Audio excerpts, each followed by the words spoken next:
We are men. We are not beasts, and we do not intend to be beaten or driven as such. What has happened here is but the sound before the fury of those who are oppressed. These words were spoken during the 1971 Attica prison rebellion by one of its leaders, Elliot Barkley.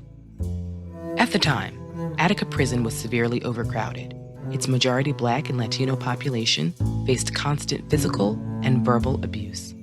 All prison guards were white. Some were members of white supremacist hate groups. Guards threw away letters that weren't written in English and prohibited Muslim religious services.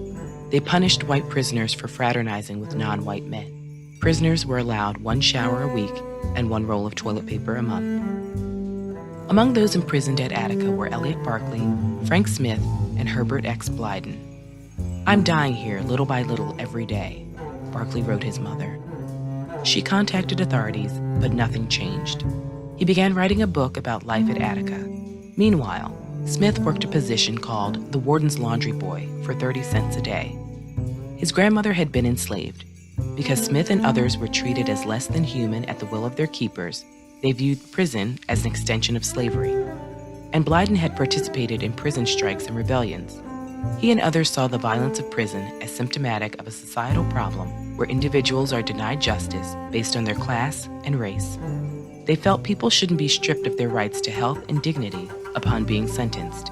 Instead, resources should go toward meeting people's basic needs to prevent crime in the first place. In the summer of 1971, Blyden co-founded the Attica Liberation Faction. The group compiled a manifesto and petitioned Corrections Commissioner Russell Oswald and Governor Nelson Rockefeller for better treatment. Though largely ignored, they continued organizing. After activist George Jackson was killed at a California prison, 700 men at Attica participated in a silent fast. Just weeks later, on September 9th, a spontaneous uprising began. A group of prisoners overpowered guards, sparking the Attica Rebellion. Prisoners broke windows, started fires, and captured supplies. They beat many guards. One of them, William Quinn, would die from his injuries. Soon, over 1,200 prisoners had assembled in the yard with 42 hostages, preparing to demand change. They established a medical bay, delegated men to prepare and ration food, protected and sheltered guards, and elected a negotiating committee. They appointed Blyden chief negotiator, Smith as security chief, and Barkley as a speaker. Later that day, Barkley presented their demands to the press. When his mother saw him on TV, she was terrified. He was just days from being released, but she believed authorities would want retribution. Over the next 4 days, prisoners held negotiations with officials. They called for minimum wage, rehabilitation programs, better education, and more. They promised all remaining hostages would be safe if they were given amnesty for crimes committed during the uprising. Meanwhile, Governor Rockefeller began crisis talks with President Nixon.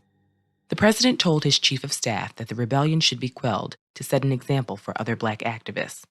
Commissioner Oswald announced he'd meet a number of the demands, but refused to guarantee amnesty.